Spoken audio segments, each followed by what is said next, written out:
Tamil Nadu assembly எலெக்ஷனுக்கு 10 மாசம் இருக்குது நண்பர்களே. ஆனா அதுக்குள்ள பார்த்தா இங்க தேர்தல் களம் பயங்கர சூடாயிருச்சு. எடப்பாடி அவர்கள் தேர்தலுக்கு பிரச்சாரம் பண்றேன்னு கிளம்பினாரோ இல்லையோ, இன்றைக்கு எந்த நியூஸ் எடுத்தாலும் நம்ம முன்னாள் முதலமைச்சர் திரு எடப்பாடி பழனிசாமி அவர்களை பற்றிய பேச்சு தான். தமிழக கோயில் நிதியை கல்லூரிகள் துவங்குவதற்கு இப்படி யூஸ் பண்ணலாமா அப்படின்னு எடப்பாடி அவர்கள் கேட்டதை பயங்கரமா ட்விஸ்ட் பண்ணி இன்னைக்கு அதுதான் பயங்கர வைரலாக ஓடிட்டு இருக்குது சோசியல் மீடியால. கார் ரேஸ் நடத்துறதுக்கு உங்களுக்கு கோடி கோடியா பணம் இருக்குது அரசாங்கத்துக்கிட்ட.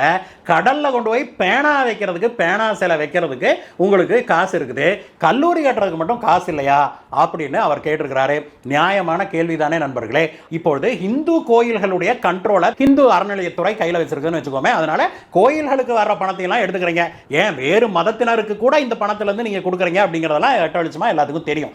அதே சமயத்தில் இன்னைக்கு இந்து கோயில்ல இருந்து நீங்க பணம் எடுத்து கல்லூரிகள் கட்டுறீங்களே, அதே போல நீங்க கிறிஸ்துவ மதத்தினருடைய சர்ச் ஃபண்ட் இருக்குது இல்லையா, அவங்க எல்லாம் கலெக்ஷன் பண்றாங்களா, அதுல உங்களால கை வைக்க முடியுமா? அதே மாதிரி இஸ்லாமிய மதத்துடைய ஃபண்ட் இருக்குது இல்லையா, அவங்களுடைய கலெக்ஷன் பண்ண ஃபண்ட் எல்லாம் இருக்குல்ல, அதுல உங்களால கை வைக்க முடியுமா?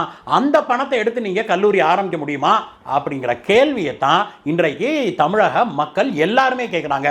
தமிழக மக்களுடைய மனதில் இருந்த இந்த ஒரு பெரிய இஷ்யூவை தான் திரு எடப்பாடி அவர்கள் வெளிப்படையாக பேசியிருக்கிறாரு அப்படின்ட்டு இன்றைக்கு தமிழக மக்கள் எடப்பாடி அவர்களை பாராட்டிட்டு இருக்கிறாங்க அப்படின்னே சொல்லணும். உண்மையிலேயே ஒரு மிகப்பெரிய இஷ்யூவை பத்த வச்சு போட்டிருக்கிறாரு அப்படின்னே சொல்லணும். நம்முடைய இந்து கோயில்களுடைய ஃபண்ட் மட்டும் என்ன எல்லாத்துக்கும் கொடுக்கணுமா?